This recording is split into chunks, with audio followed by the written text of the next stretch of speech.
Here we have a SAT math problem. Okay, let's go to the question. The cylinder above was altered by increasing its radius of the base by 10% and decreasing its height by k%. If these alterations decrease the volume of the cylinder by 8%, which of the following is the closest to the value of k? Here we have the original radius r and original height h. Okay, now let's get the original volume, that is v equals to, we can use a formula, that is pi r square h. This is the formula we have to get the volume of a cylinder. Okay, here this v equals to pi r square h represents the original volume, that is without altering the radius and the height. Okay, there is an information, that is the radius is increased by 10% and the height is decreased by k%. Okay, now let me get the new radius and new height, that is new radius is rn, that is equal to 10% more than the original radius. For that we have to add 10 to 100, that is 100 positive 10% of the original radius r. Okay, here when I add this 110, I'm getting 110% of r. Okay, the decimal form of this 110% is 1.1, and when we have the word OF of in math, it can be written as multiplication, that is 1.1 r.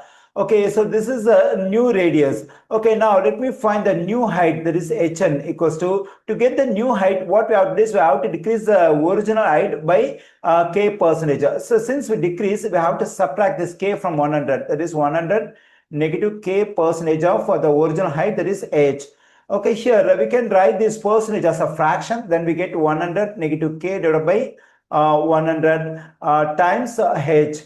Okay, here 100 is a common denominator for 100 and negative k over here. So now we can take this 100 as denominator separately for this 100 and k. Then I'm getting 100 over 100 negative k divided by 100 times h. Okay, here 100 divided by 100 is just 1, and we can write this k over 100 as a 1 over 100 times k times h. Okay, here 1 negative, when I divide this 1 by 100, I am getting 0.01, that is 0.01 times k, everything is multiplied by h. Here I got the new radius and new height. New radius means that the original radius is increased by 10%, new height means that the original height is decreased by k%.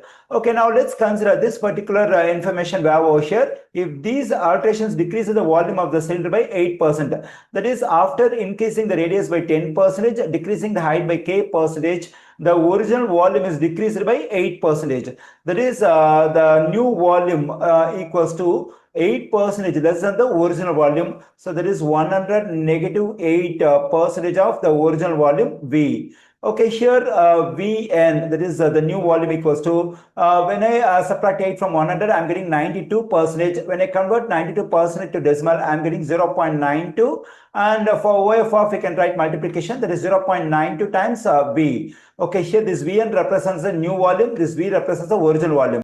Now we can use this formula pi times r square times h to get the new volume. So that is pi times. Since we get the new volume, we have to use the new radius 1.1 r and the new height over here. So that is the r over here has to be replaced by this 1.1 r, the new radius. Okay, let me do it. That is 1.1 times r, the whole square.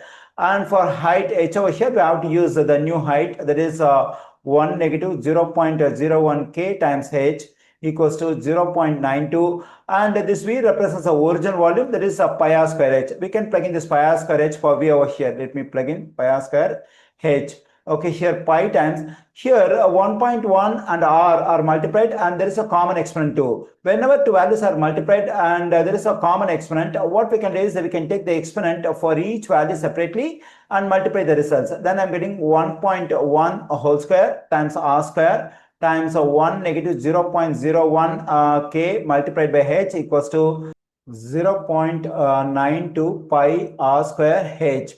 Okay, now we can divide both sides of this equation by pi r square h. Okay, now let me do it. Okay, when I divide both sides of this equation by pi r square h, this pi r square h will cancel out. Here this pi will cancel out, r square will cancel out, h will cancel out.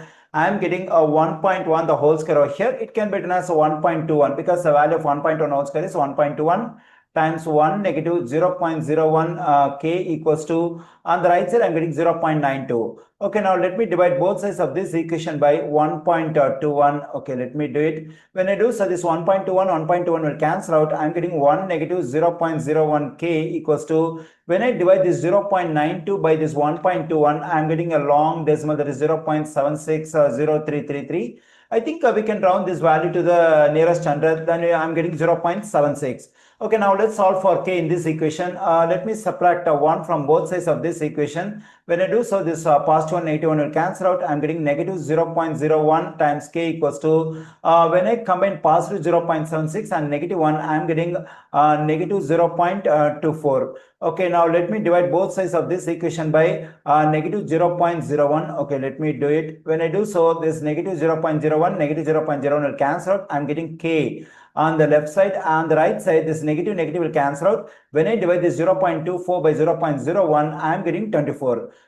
Okay, here I got the value of k, which is about 24, and we find this 24 in answer choice C. The correct answer choice for this question is C.